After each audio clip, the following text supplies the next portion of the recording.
Good morning. In case anyone doesn't know anyone who's here today, from my far right, Dr. Malatras, who's not really a doctor, Dr. Zucker, who is really a doctor. To my left, Melissa DeRosa, Secretary to the Governor. To her left, Robert Mejica, Budget Director. Let's give you some facts today. My man, Sergeant Joe Friday, just the facts, ma'am.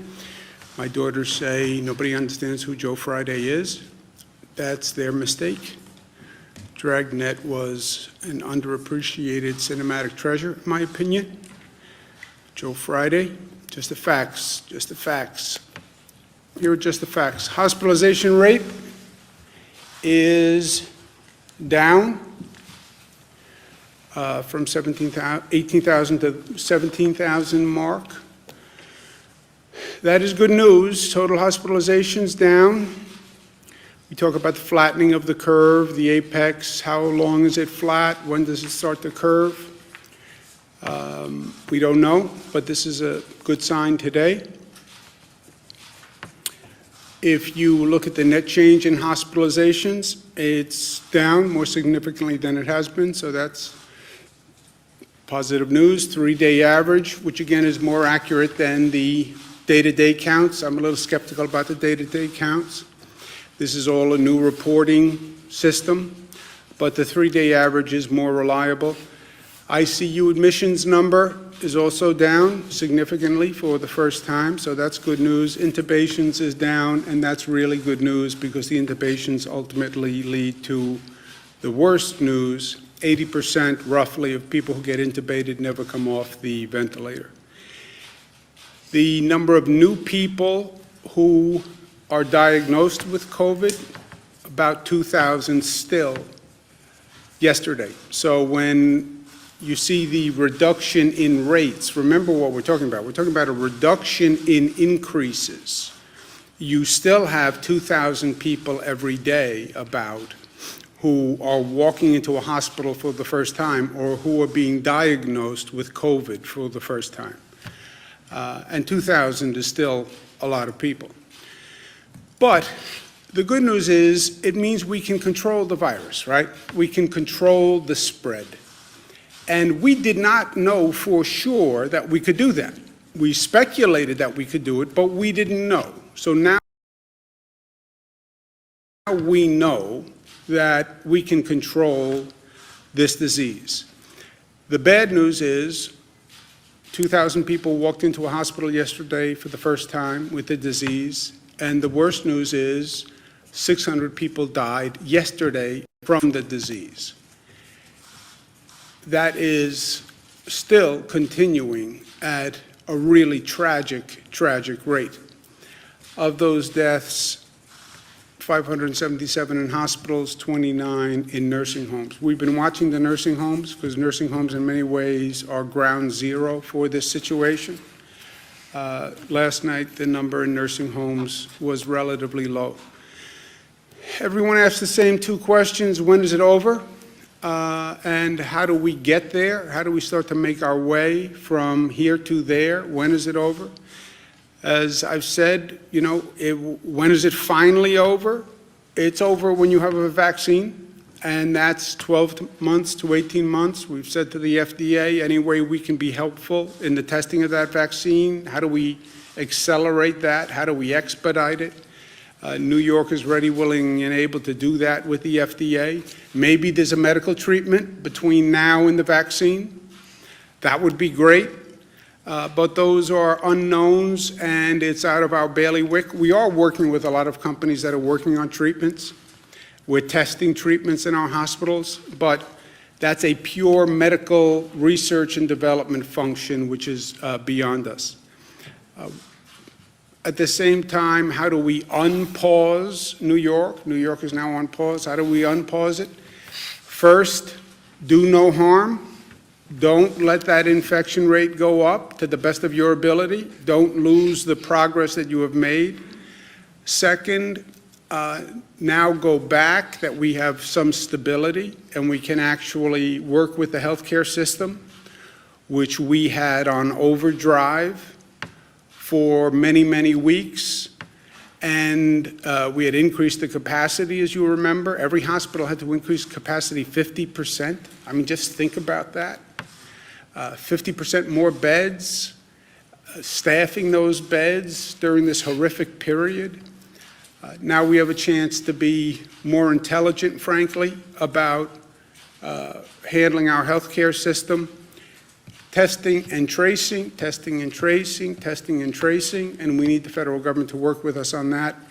And then phasing an economic return to the quote-unquote new normal, right? Those are all activities that are going on at the same time, and that's our plan to quote-unquote unpause New York. You stopped everything. How do you now restart that machine in a coordinated way that doesn't drive up the infection rate? That's the balance that we're trying to strike. On unpausing and having businesses open, that is a nuanced question. There's no light switch. It's not all businesses go back tomorrow. It's what businesses, what do they do, what risks do they pose, and what changes can they make in their business to make them more safe. You know, this is not just government deciding. It's government deciding with private businesses who now have to take a look at this new normal, this new reality, and tell us how they think they can adjust to it. One of our questions in evaluations is, how essential is that business service, right? You have to start somewhere.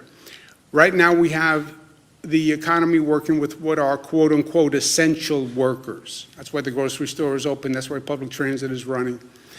All right, so we want to start to bring the economy back, move up one tranche on how you define essential. What's the next level of essential businesses? Are there certain businesses that are inherently safer or can be safer? And then let's talk about how we reopen them and where we reopen them. And these are all questions that we have to work through on a case-by-case basis. But there is a matrix. And the matrix is how important is the business to society, how essential a service, and how risky is that business from a rate of infection. And obviously, the more essential a business, the lower the risk, the more they are a priority. And then how do you do it? You do it in phases of priority, and then you phase it up the way we phased it down, which is by percentages. And this is going to be an ongoing process over the coming weeks that we're working through with the other states. But the what, the how, the when, looking at how important that business is and what the risk that business poses, and then do it in coordination with our other states, because this is really a regional issue and it should be addressed on that basis. Coordinating with the other states doesn't mean we'll always be in lockstep, but we'll talk through everything first, and hopefully we're not doing something that's contradictory to another state. At a minimum.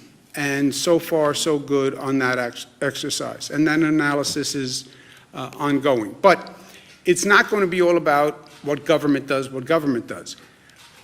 The private sector now has to think about what they do and how they do it and how they can do it differently in this new normal. Reimagine your workplace.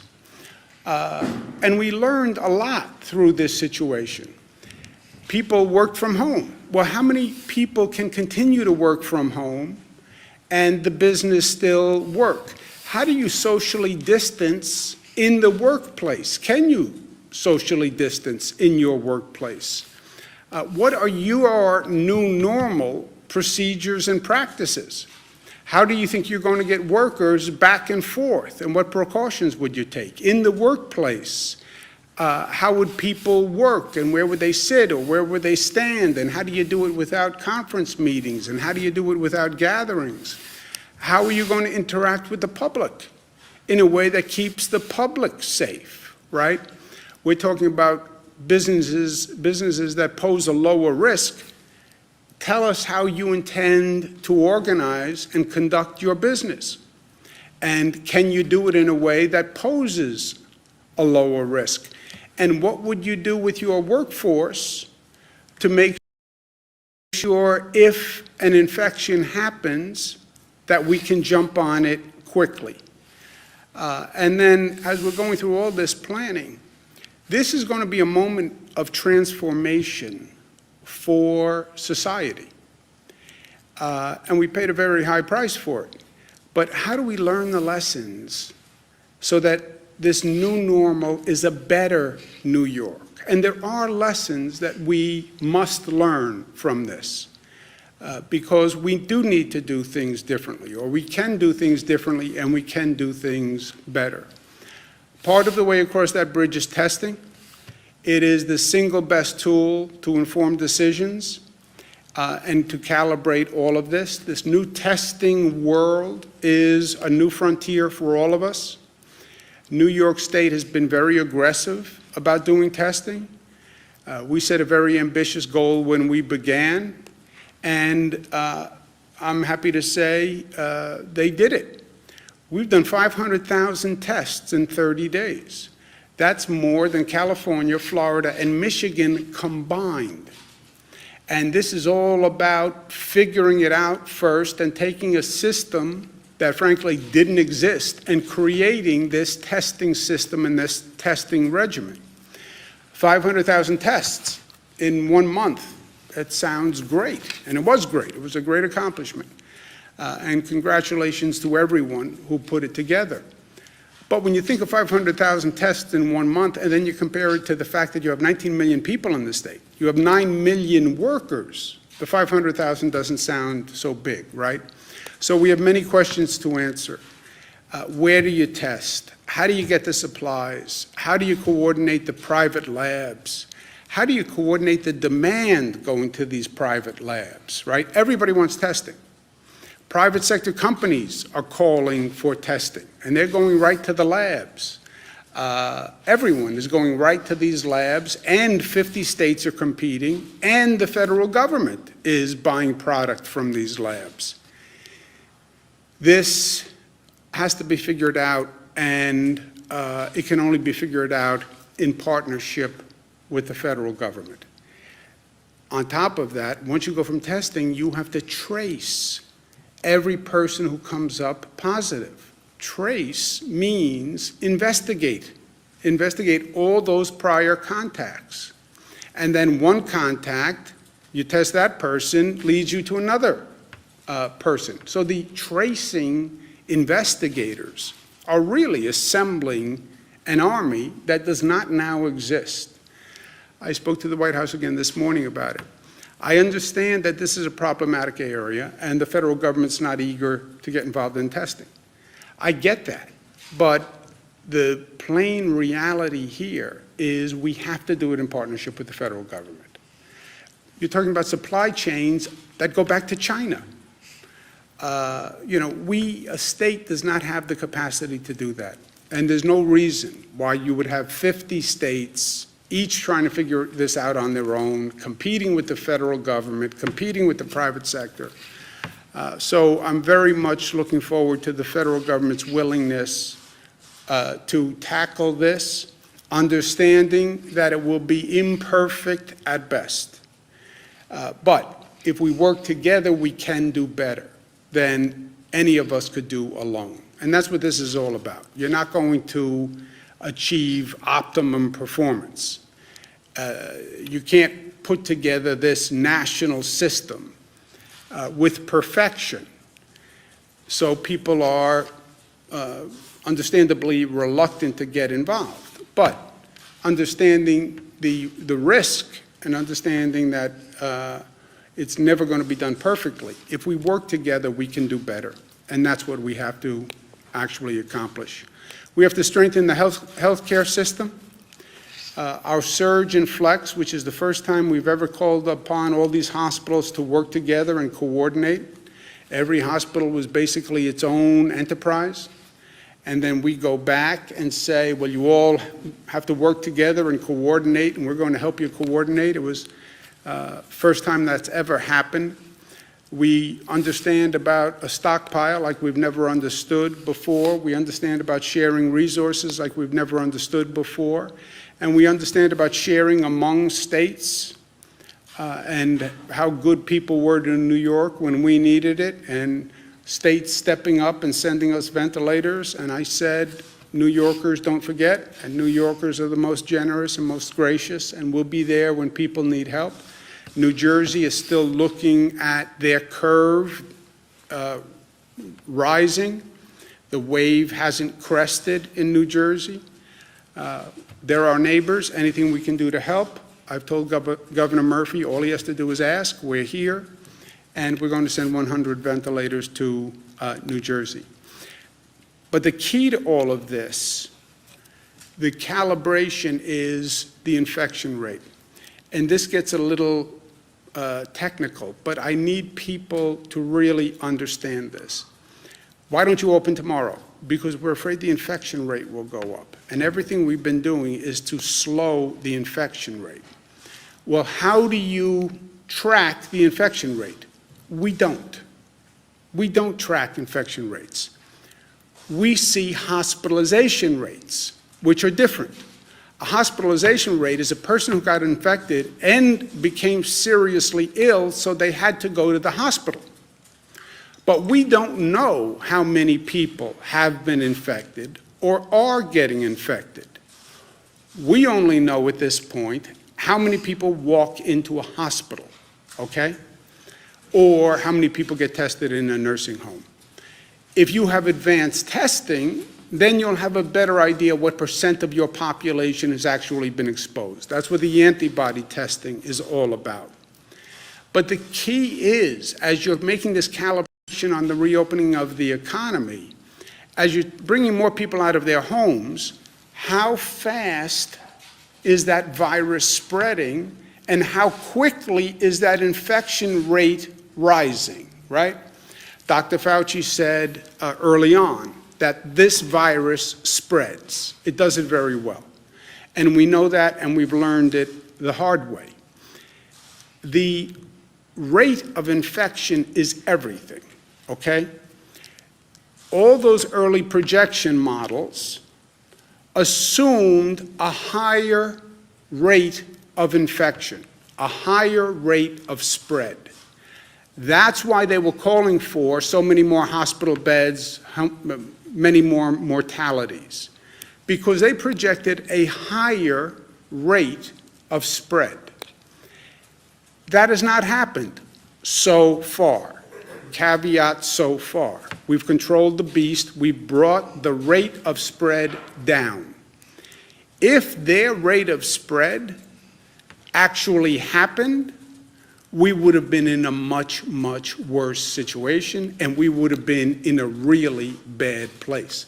I mean, their projections were staggering, and it didn't happen because we slowed the models. But remember what they were talking about. CDC, which is supposed to be the preeminent source, 160 million to 214 million people infected, they were projecting. That was only March 13th.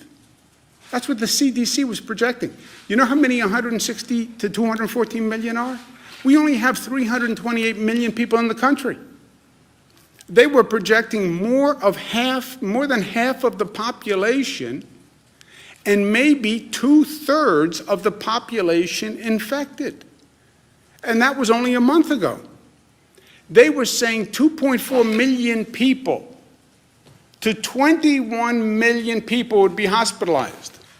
You know how many that is? We only have 900,000 hospital beds in the nation. They were saying, by their projection, a minimum of twice as many people would need hospital beds as we have hospital beds. Just imagine that. That was the CDC. The White House Coronavirus Task Force, the same thing. White House Coronavirus Task Force was saying 1.5 to 2.2 million deaths. Deaths. And that was the White House Coronavirus Task Force as of March 31. Okay? best case scenario, 100 to 240,000 with mitigation efforts. March 31, just over 2 weeks ago. So, and that's why all of these models said the same thing. They were all believing a higher infection rate. Now, and that's McKinsey, and that's Columbia, and that's Cornell, that's all of them. That's the Gates-funded model. They were all projecting a higher infection rate.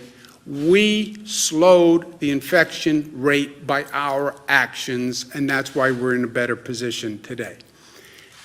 Now, what does the infection rate mean? And I know this gets a little granular, but people have to understand it if they're going to understand why we need to do what we need to do. The infection rate is how many people does one person infect, okay? How fast is the virus spreading from one person to another? And they talk about the R0 factor. The R0 factor is the projected spread of the virus, okay? If one person infects less than one other person, the disease is on the decline. If one person basically infects one more person, the rate of spread is stable. I get infected, I infect one person infects one. When you have a really situation out of control is one person infects two people or more, because then the increase is just exponential, and that's fire through dry grass. This is what they were all trying to project, and this is what we have to control as we start to reopen the economy. We say, we turn the valve on the economy, we open a little bit, and we watch the meter, right? What's the meter? The meter is the hospitalization rate, or even better, the virus spread rate.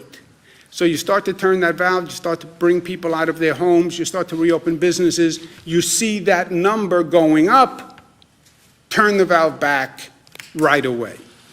And this is what we're trying to deal with going forward. And again, nobody has been here before, so we're trying to figure it out. If the virus spread increases to the place where one person infects two people, that is an outbreak. If one person is only infecting one other person, that is basically a stable increase. Ideally, one person is infecting less than one person, and that is a decline of the spread of the virus. And that's what we're shooting for. Just to belabor this one more point, where you've seen an outbreak epidemic spread, it's when one person is infecting more than one other person. That's when you're out of control. On the Diamond Princess cruise, the infection rate was one person infects 2.2 additional people. Wuhan was one person was infecting two people or three people. The 1918 pandemic, one person was infecting 1.5 to 2.8. On our severe projection, one person was infecting 1.4 to 1.8. On the moderate projection, one person was infecting 1.2 to 1.4, okay? What we've done, because of our mitigation efforts, social distancing, stay home, lock the door, we've brought it to less than 1. Our infection spread rate is 0.9, okay? Wuhan, which really closed down everything, and locked it up, Wuhan brought the infection rate down to 0.3, okay? So that's the range we're talking about. But when you think about that, we're now 0.9, we only have a margin of error of 0.9 to 1.2. 1.2 takes you back to the high projection rate. We're at 0.9. That does not leave you a lot of wiggle room. So you're going to start to phase the reopening. You're at 0.9 now. After this entire close down, if you go to 1.2, you're going to have a problem again. So you see how narrow the window is.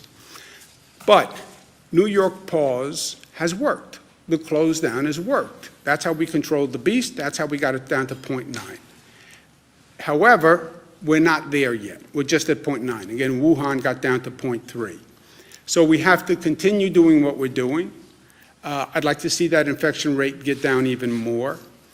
The New York pause policies, the close down policies, will be extended in coordination with other states to May 15th. I don't want to project beyond that period. That's about 1 month. 1 month is a long time. People need certainty and clarity so they can plan. I need a coordinated action plan with the other states. So 1 month, we'll continue the close down policies. What happens after then, I don't know.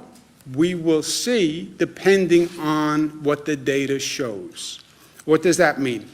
Tell me what our infection rate spread is. Is it 0.9? Is it 1? Is it 0.7? Tell me what the hospitalization rate is. And then the experts will tell us the best course of conduct based on that data. No political decisions, no emotional decisions, data and science. We're talking about human lives here. As relatively simple and possibly annoying as it seems, wearing a mask is one of the best things that we can do. And I understand I'm getting a lot of not happy phone calls off what I said yesterday about wearing a mask in public, but I'm sorry it makes people unhappy. I do not consider it a major burden, and it really is a simple measure that can save lives. And yes, people say it's a personal intrusion on them, but again, remember, it's not just about you, right? I have rights also, and my kids have rights, and your kids have rights, and you have a right for another person to take reasonable safeguards not to get infected. So the masks work. We said in public today, I'm going to include public transportation systems, private transportation carriers, for-hire vehicles, any operator of a public system, an operator of a private carrier, and for-hire vehicles must wear a mask at all times. What does this mean? If you get on a bus, you need to wear a mask. If you get in a train, you need to wear a mask. If you get into a private car service, Uber, Lyft, the operator needs to wear a mask. If you get on a private bus, the operator needs to wear a mask, and you need to wear a mask on a private carrier. So is this inconvenient? Yes, but you're in a closed environment by definition.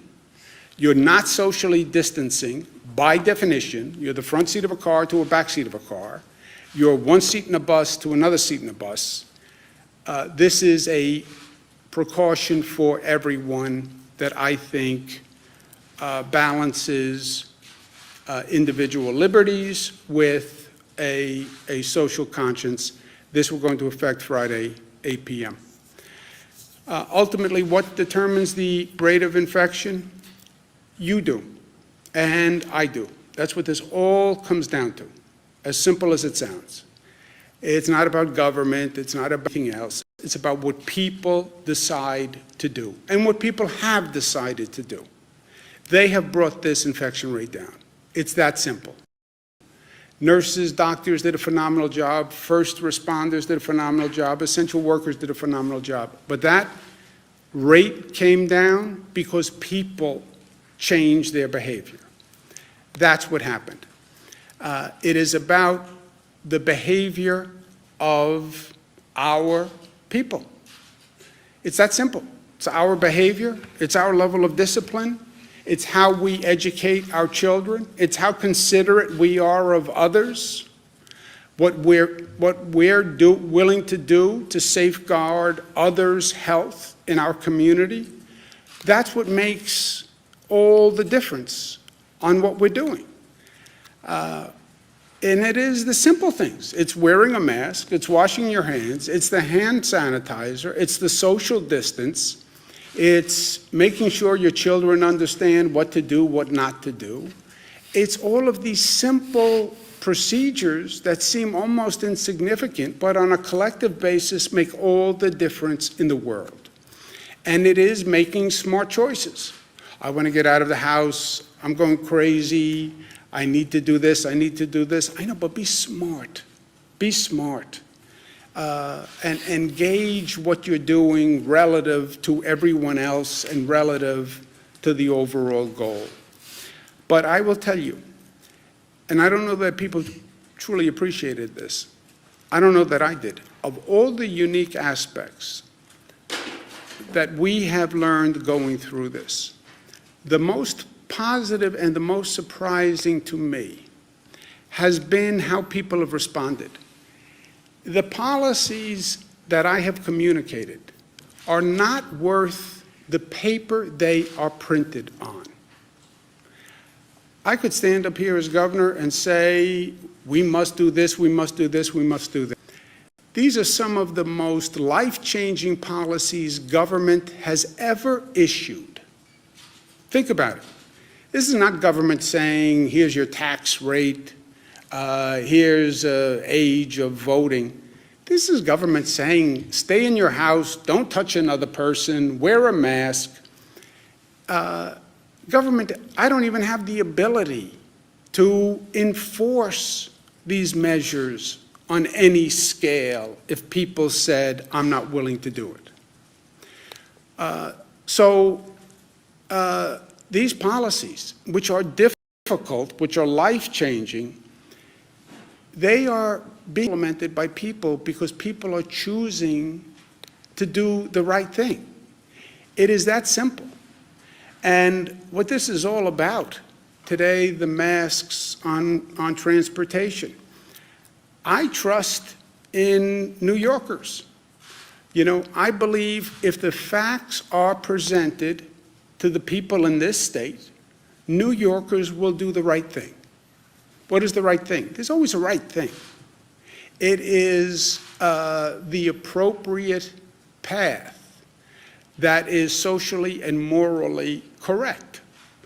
And New Yorkers have a very strong right thing quotient. They know what the right thing is when they hear it. And all I'm trying to do is give them the facts and the information to explain why I'm suggesting these actions. They decide whether or not to follow them. I can't put a mask on 17 million people. 17 million people will decide whether or not they'll do it.